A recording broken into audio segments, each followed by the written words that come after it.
¿Qué tan lejos puede llegar un imperio para imponer el miedo? ¿Qué tanto dolor está dispuesto a causar para aplastar una idea? Esta es la historia de un hombre que desafió al poder absoluto, y con su muerte, se convirtió en leyenda. En una Europa donde la crueldad era justicia y el espectáculo era castigo, el año 1305 marcó uno de los actos más oscuros y memorables jamás registrados. No es una historia inventada ni un mito romántico. Es la cruda verdad de cómo un imperio intentó destruir no solo a un hombre, sino a todo un pueblo que soñaba con ser libre. Era 1305, y las calles de Londres vibraban con los gritos de los vendedores y el constante golpeteo de cascos de caballo sobre los adoquines. Pero en esa mañana de agosto, un rugido diferente llenó el aire, una multitud ansiosa y hambrienta de sangre se reunió para presenciar la ejecución de un rebelde convertido en símbolo. William Wallace, un caballero escocés, había osado enfrentarse al dominio inglés, uniendo a su nación en la lucha contra la opresión. Lo que ocurrió ese día fue mucho más que una simple ejecución. Fue una obra cuidadosamente diseñada de crueldad, un ritual de poder destinado a borrar no solo a Wallace, sino también a la esperanza que había despertado. Las historias que nos han llegado a través de películas y leyendas suelen mostrar sus últimos momentos como nobles y silenciosos. Pero la verdad es más sombría, más violenta y profundamente calculada. Eduardo, y el rey inglés conocido como Longshanks, no buscaba solo justicia. Quería enviar un mensaje. Un mensaje escrito en sangre y gritos, para que generaciones enteras supieran lo que ocurría cuando alguien desafiaba su autoridad. Eligió un castigo reservado solo para los peores traidores, ser ahorcado, destripado y descuartizado. No era simplemente matar. Era borrar toda dignidad, destrozar toda humanidad y esparcir el miedo como una plaga. Para comprender la magnitud del horror que vivió Wallace, hay que mirar el mundo que lo rodeaba. La Escocia medieval de finales del siglo XIII era un lugar dividido, donde la identidad nacional aún estaba formándose. La lealtad era una cuestión de sobrevivencia, no de ideología. Las guerras de independencia comenzaron tras una crisis dinástica, y Eduardo vio la oportunidad de someter Escocia como si fuera una región rebelde más de su reino. Wallace no era un noble con ambiciones.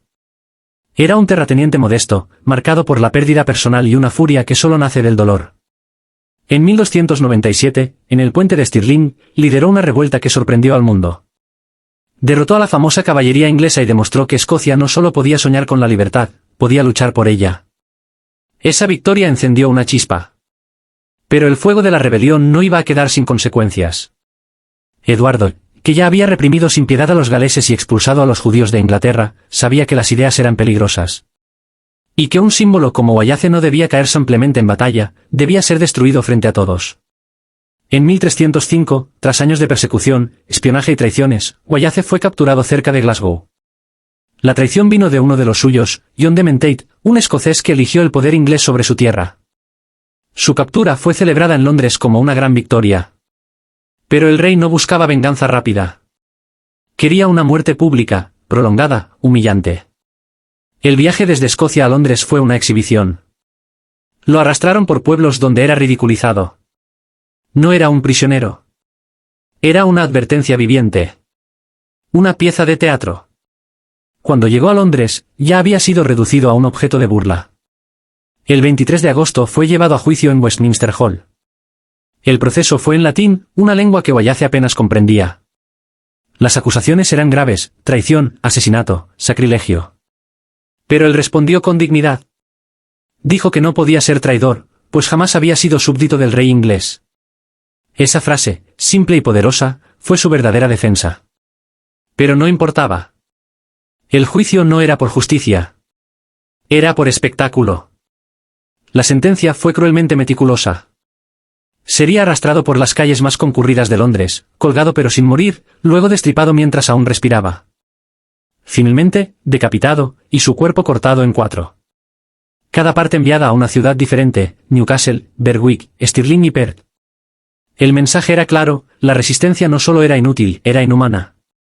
La mañana de la ejecución, Londres era una fiesta oscura. Había vendedores de comida, familias enteras listas para observar. Wallace fue atado a una tabla y arrastrado por la ciudad. Las piedras desgarraban su carne.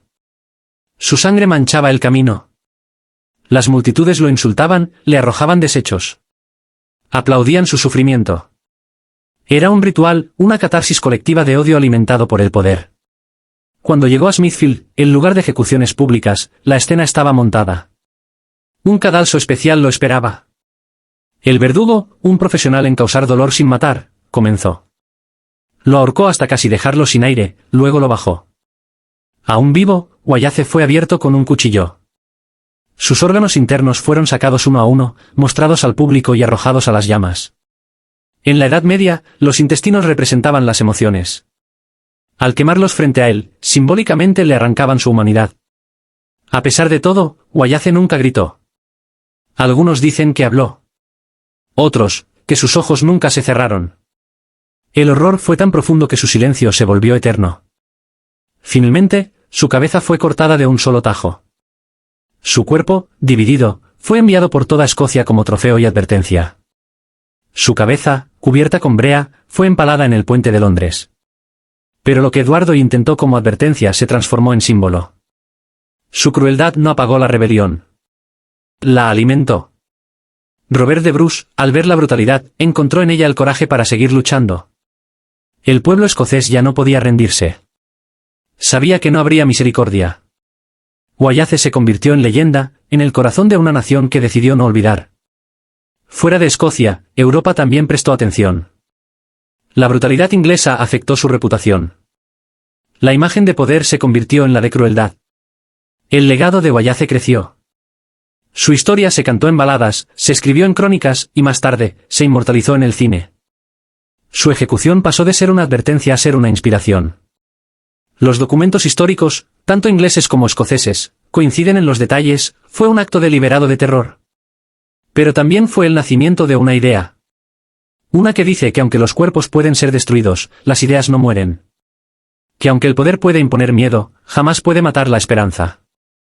William Wayace no fue solo ejecutado. Fue elevado, no por sus enemigos, sino por la memoria de un pueblo que entendió que algunos principios valen cualquier precio. Su nombre sigue siendo sinónimo de libertad, y su historia, una lección eterna. Hoy, siglos después, su espíritu continúa resonando cada vez que una voz se alza contra la tiranía, cada vez que alguien decide luchar por lo justo, sin importar el precio. Porque hay algo que ningún imperio puede destruir, el deseo humano de ser libre. Ese deseo, tan antiguo como la opresión misma, sigue latiendo, cada vez que alguien, en cualquier parte del mundo, elige la dignidad sobre el miedo, la justicia sobre la comodidad, la libertad sobre la obediencia. Wayace no solo murió por Escocia. Murió por todos los que creen que ningún poder es más grande que la voluntad de un pueblo unido. Y por eso, su historia no pertenece al pasado, sino al futuro que todos seguimos construyendo.